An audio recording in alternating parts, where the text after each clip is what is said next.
que você está prestes a ouvir não deveria ser possível, mas aconteceu. Entre 1964 e 1985, pessoas entraram nesses lugares e nunca saíram. Mas alguns dizem que elas ainda estão lá. Zeladores, pesquisadores, sobreviventes, todos viram algo que a razão não consegue explicar, algo que os segue até hoje. E se eu te dissesse que as paredes desses lugares ainda guardam os gritos, que as sombras ainda observam, que os mortos ainda sussurram? Prepare-se, porque o que aconteceu nesses porões nunca realmente terminou.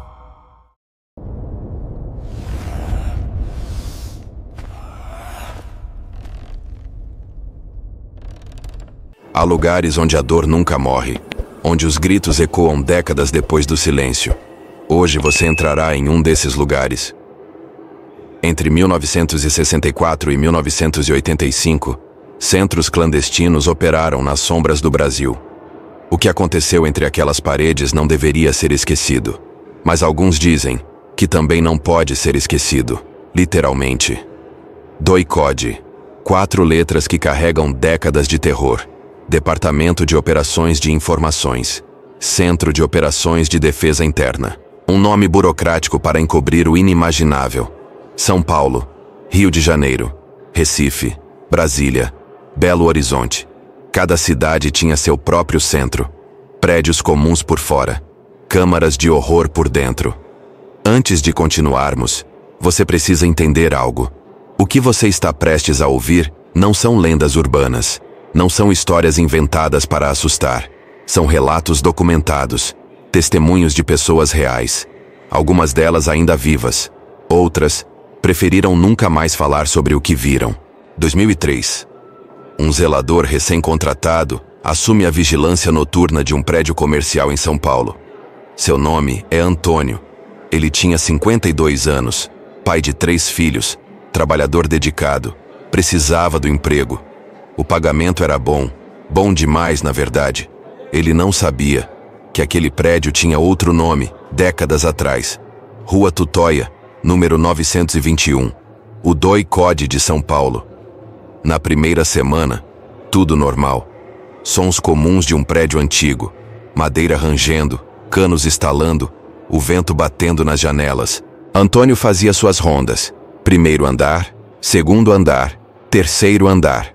Tudo tranquilo, mas na segunda semana, algo mudou. Começou sutil, um som distante, quase imperceptível, como um gemido abafado vindo de algum lugar profundo do edifício. Antônio pensou que eram os canos. Prédios antigos fazem barulhos estranhos, certo? Mas o som persistia. Sempre na mesma hora, sempre por volta das 3 da manhã. E a cada noite, ficava um pouco mais alto. Um pouco mais claro, até que não havia mais dúvida. Eram gritos. Gritos humanos, de dor, de desespero, mas abafados, como se viessem de muito longe ou de muito fundo. Antônio verificava as câmeras de segurança. Nada, apenas corredores vazios, sombras imóveis, silêncio. Mas ele continuava ouvindo. O subsolo era diferente. Mesmo durante o dia, Antônio sentia algo errado. O ar era mais pesado, mais frio. A iluminação, mesmo funcionando perfeitamente, parecia não conseguir dissipar completamente as sombras. Havia cantos que permaneciam escuros, sempre. Na 12ª noite, Antônio encontrou algo. Uma porta que ele nunca tinha visto antes. Era de metal, pesada, com manchas escuras que desciam como lágrimas enferrujadas. Manchas que pareciam antigas. Muito antigas. Antônio nunca abriu aquela porta. Ele pediu demissão na manhã seguinte. Não deu explicações. Apenas saiu. E nunca mais voltou. 2008. Uma comissão da verdade começou a trabalhar na documentação dos crimes da ditadura. Um desses pesquisadores era Laura Mendes, doutora em História pela USP, especialista em ditadura militar, cética, racional. Ela não acreditava em nada que não pudesse ser provado com documentos e fatos. Laura obteve permissão para fotografar o interior do antigo DOI-CODE. Ela iria sozinha. Documentar cada sala, cada corredor. As primeiras horas foram normais, mas no segundo subsolo, a temperatura caiu. Laura podia ver sua própria respiração condensando no ar. Pleno verão em São Paulo, mas ali embaixo estava frio de verdade. E então, ela sentiu uma presença. Alguém estava ao seu lado. Laura virou. Ninguém. Ela estava sozinha. Completamente sozinha. Mas a sensação não passava. Alguém estava ali, observando. E então, ela ouviu um sussurro, tão baixo que ela não tinha certeza se era real. Uma palavra. Apenas uma. Ajuda. Laura saiu, rápido. Muito rápido. Luz do dia. Ar fresco. Mas quando revelou as fotografias, Laura não dormiu por 3 dias. Nas fotos do segundo subsolo havia algo. Uma forma. Escura. Não era uma sombra comum. Esta forma estava simplesmente lá, em diferentes posições, como se estivesse seguindo Laura. E em uma das fotos, a forma tinha algo parecido com um rosto. Logo outros relatos começaram a surgir. Um colega de Laura tinha visitado o DOI CODI do Rio de Janeiro, Roberto Santos, engenheiro e historiador. Tudo para ele é medição, cálculo. Mas no Rio, Roberto encontrou algo que não podia ser medido. Ele estava medindo uma das antigas salas de interrogatório. Meio-dia, plena luz do dia, quando de repente, ele ouviu um som, o som de um gerador elétrico ligando. Mas não havia gerador naquela sala. Não havia mais. E então, o cheiro. Cheiro de carne queimada. Roberto correu. Admite isso. Correu como nunca tinha corrido na vida. Entre 2008 e 2023, mais de 40 pessoas relataram experiências similares. As manifestações seguem um padrão. Sempre entre 2 e 4 da manhã. Sempre nos porões ou salas de interrogatório. Os sons são sempre os mesmos. Gritos abafados. Choro. O som de equipamentos de tortura, os cheiros, sangue, queimado e as presenças, sempre as presenças. Mas de todos os relatos, um se destaca. 2017. Uma equipe de documentaristas obteve permissão para filmar durante 24 horas em um dos centros. 5 pessoas, todos experientes, todos completamente céticos. Eles instalaram equipamentos de última geração, câmeras, gravadores de áudio, sensores de temperatura, câmeras infravermelhas, nada escaparia. As primeiras 12 horas foram normais. Às 6 da tarde, ficaram sozinhos. Às 11h30, o primeiro evento. Uma câmera desligou sozinha. À meia-noite, todos os sensores de temperatura registraram uma queda. De 23 graus para 11 graus. Em segundos. Impossível. 1 da manhã. O técnico de som ouviu algo. Números. Alguém sussurrando números. Números que correspondiam a códigos de prisioneiros desaparecidos. 2 da manhã. Os detectores de movimento dispararam. Todos, simultaneamente. Mas as câmeras não mostravam nada. 2h30. Silêncio total. A equipe relaxou. Talvez fosse só falhas técnicas. 3h15. Tudo calmo. E então, 3h17 da manhã. Todas as luzes se apagaram. Escuridão total.